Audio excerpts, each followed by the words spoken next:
working with people is really important that you get to know them. For me, the key points are patience. In Japan, you have to be here for the long term. But the joy that I get is out of liberal arts, is out of networking.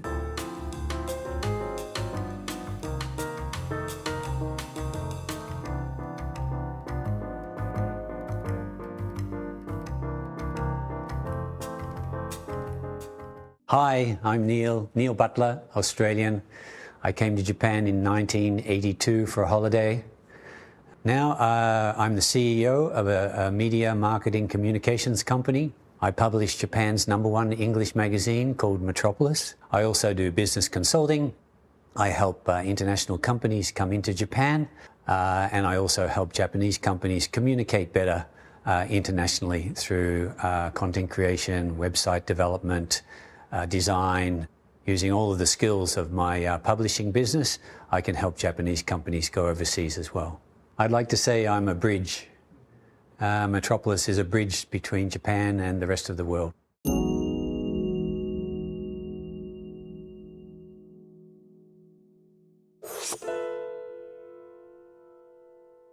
Yes, well, when I came to Japan in 1982, that's over 40 years ago. And of course, many things have changed in that time, but at that time I was a young man and I didn't know anything about Japan. I didn't speak the language. I knew that it was an Asian country, and I was worried about whether I could live in Japan for a long time or whether I would not understand the culture and have to leave. But no, I've had a very exciting time. I was only planning to be in Japan for a short time, but now I've found that this is my second home, and I understood that I had to learn the language.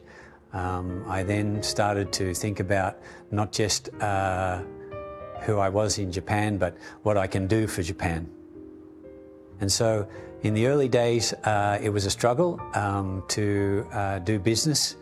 I first started as an English teacher, and I was teaching the Japanese people English conversation. I then realized that there were some opportunities for me to start a business, so I started a small yugen gaisha, small company, and I started to import products from Australia, and I started to help Australian companies come into the Japanese market while I was still speaking English.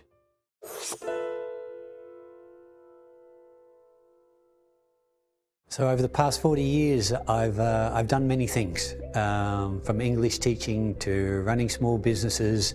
I've worked on behalf of the government, the Australian government. Many people years back would know the advertising, but of course in Japan, one of the very famous products in Japan is Australian beef. And if you know Australian beef in Japan, you know its name is Aussie beef. So in the 80s, I helped create the Aussie beef marketing program in Japan. It became very successful. I worked for the Australian government and the Australian beef industry, and we did lots of marketing across Japan. We did lots of TV advertising. There I honed my skills on marketing and advertising and media. It was a very exciting time. Beef in Japan was very expensive. Imported beef had a poor image, but over the years, Australian beef, Aussie beef has become a household name, and it is a very strong brand in Japan. So I worked in that field for 13 years, and that was an exciting time for me. After that, I made lots of connections with Japanese organizations, trading companies, supermarkets, many people in the food industry business.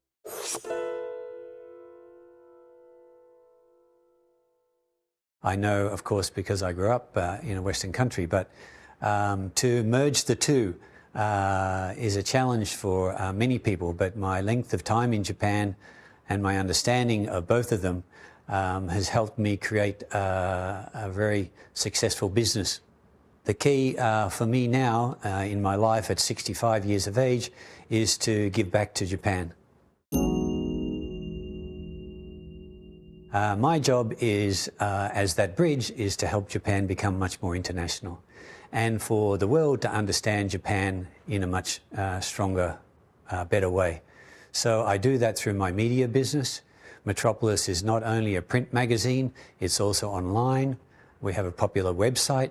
We do a lot of social media, and we have a strong international following, both foreigners who are living in Japan and people who are overseas who want to know about Japan.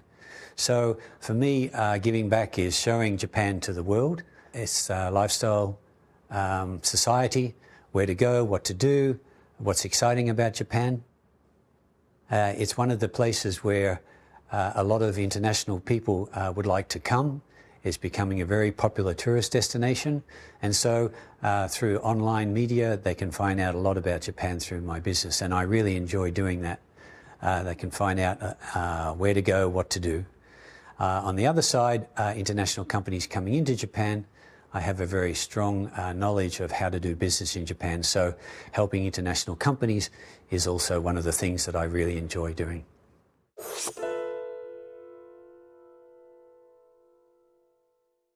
Recently, my business, as I said, I run Metropolis magazine, but I'm very busy looking after international companies. I have a new client that just entered the market last year, and after 2 years of research, they have come into the market with a fully automated pancake making machine. It's the first time to come into Japan. It's an incredible machine used in the hospitality industry.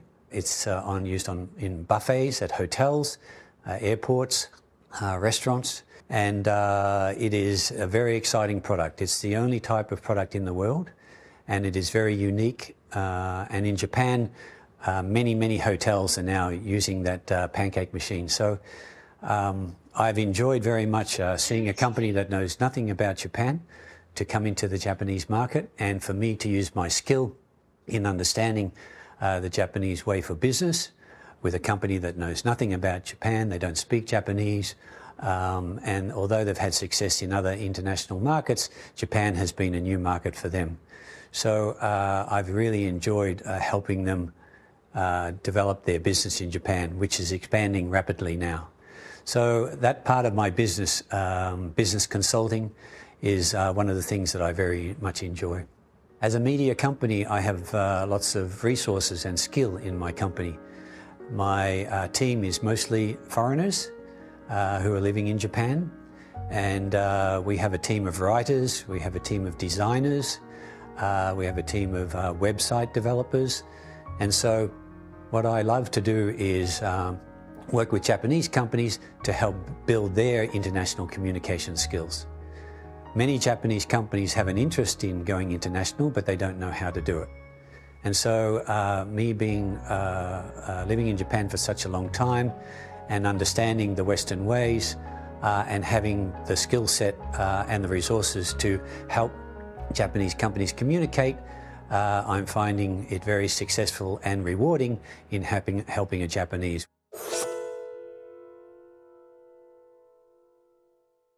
So my time in Japan with the media business, with Metropolis, is also associated with a lot of events and a lot of socializing. So one of the key things I've learned and become quite good at in Japan is networking.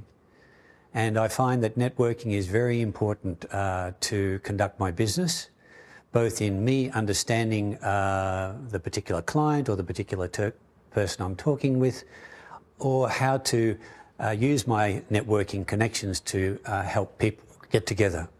I think that's one of the key skills that I've learned over these many years, and it's something that I very much enjoy doing. So Metropolis does many events.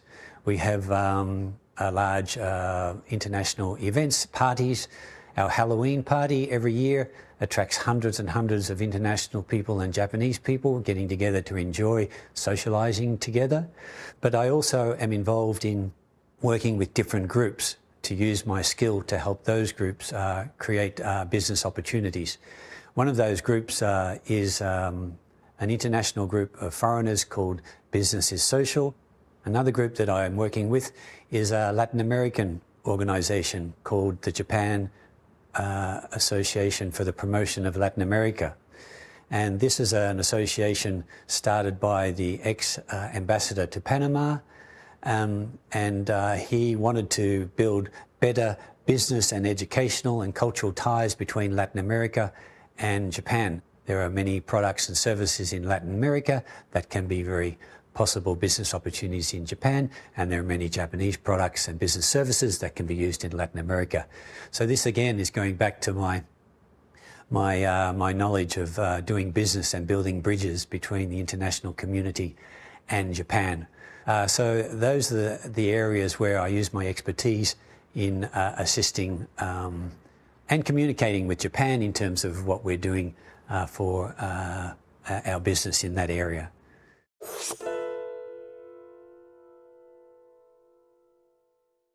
Well, my 40 years love affair with Japan has really been skilling up myself by just doing. And it's what liberal arts is all about as well.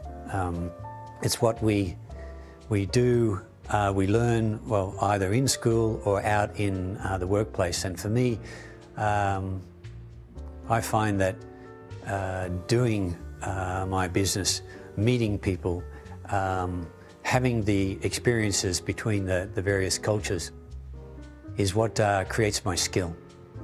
I've now become quite skillful in interacting with people. My skill in a multicultural environment is very strong because I've just been doing that for so many years. And so there are a lot of things you learn in school, a lot of skills that you can get in school, but the skills that I have learned here and the resources that I have accumulated have been based on me living and working in Japan. That's where I get my ability.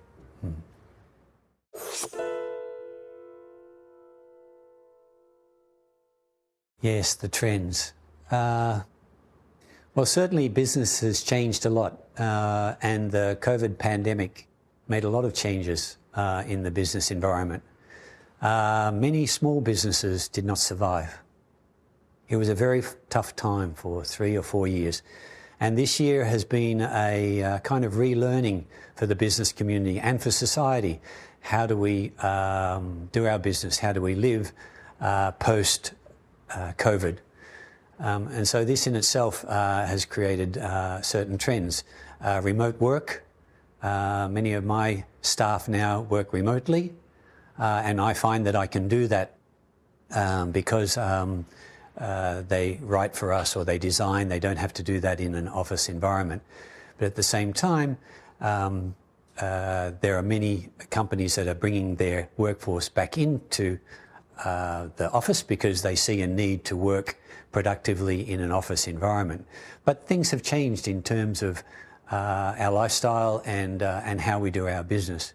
Of course, social media and the internet is playing a really important part. It has for a long time, but it became more important with online meetings. We do a lot more online meetings than we did before, and I think that trend will continue. I suppose a big game changer for us is AI. This has now emerged through COVID and now becoming a much more important part of the way that we live and the way that we do business. And where AI is going to go in the future, we do not know, but it's a trend in terms of using AI for business or for our lifestyle.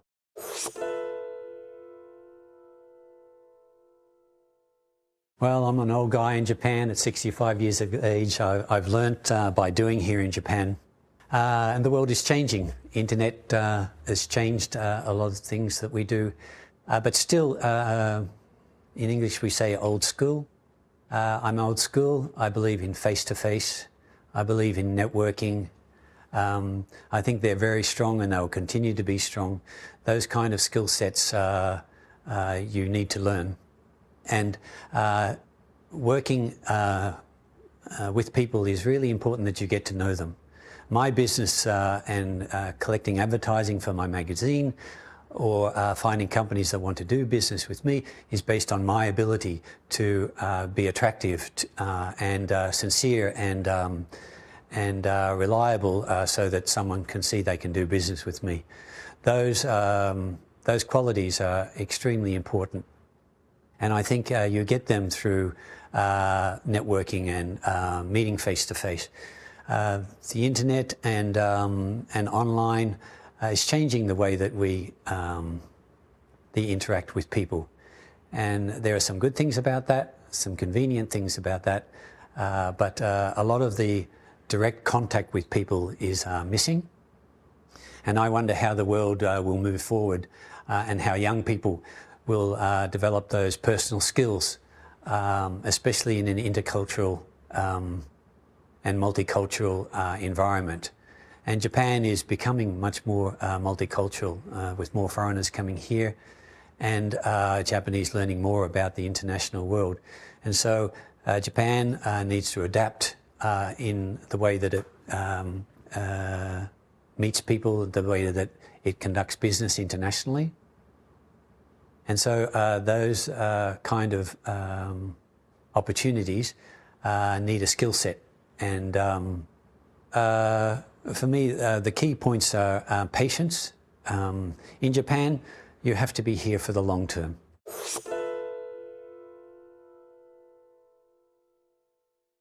When I was younger, it was all about me. I think when you are young, you think mostly about yourself. For me, it was achievement, making money, having fun, not really thinking too much about the future. But as you get older, you start to realize through wisdom, through experience, and especially being a foreigner in an Asian country, in a very different culture, I learned a lot of things about myself and about working and living in society. And there are things that are much more important than me. I now focus much more on family. Money is not as important as it used to be. I focus on my friends. I focus on my health. Those have become really important because without them, I don't have the enjoyment and the dedication and excitement to do my business. So these days, I'm a very, very happy and settled guy. I have a wonderful family. I have children who are half Japanese, half Australian. They're grown up, they're adults now, they're achieving in their own right. I'm supporting them. I look forward very much to meeting friends. My networking through friends and through business associations gives me a lot of fulfillment. I use my expertise over these many years to assist people now. And that's what I want to do for Japan too. Building the bridge with Japan and the rest of the world is something that's really deep in my heart. But I can't do that if I'm not healthy. And I can't do that if I don't have a happy family.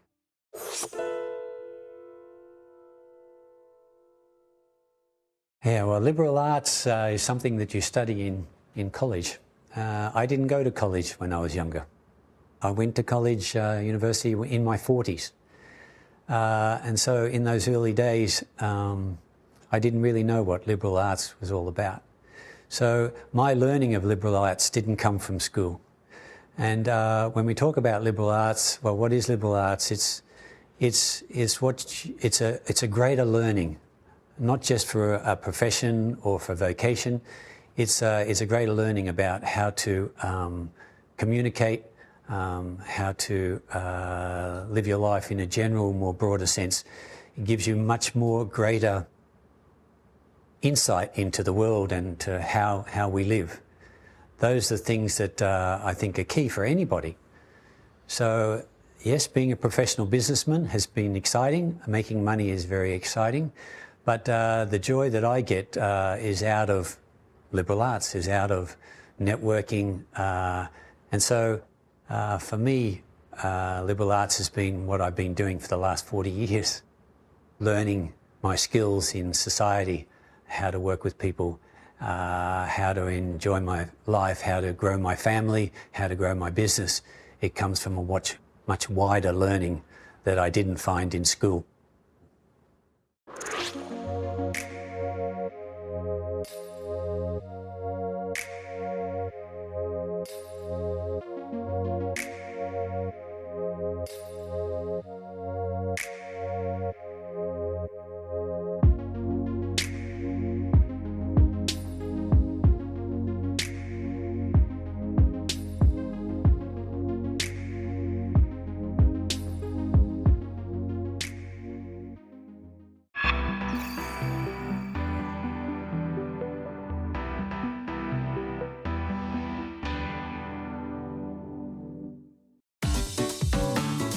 But the communication still is done face-to-face for me.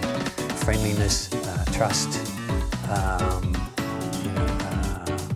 dedication. We all have very important things in each of the cultures which are in some way similar to each other. There's lots of travel content out there, but we do focus on Deep Japan. It was so successful in the 70s and the 80s. And in those bubble years, and I came in the 80s in the bubble years. And so what changed? Well, the big question is what didn't change?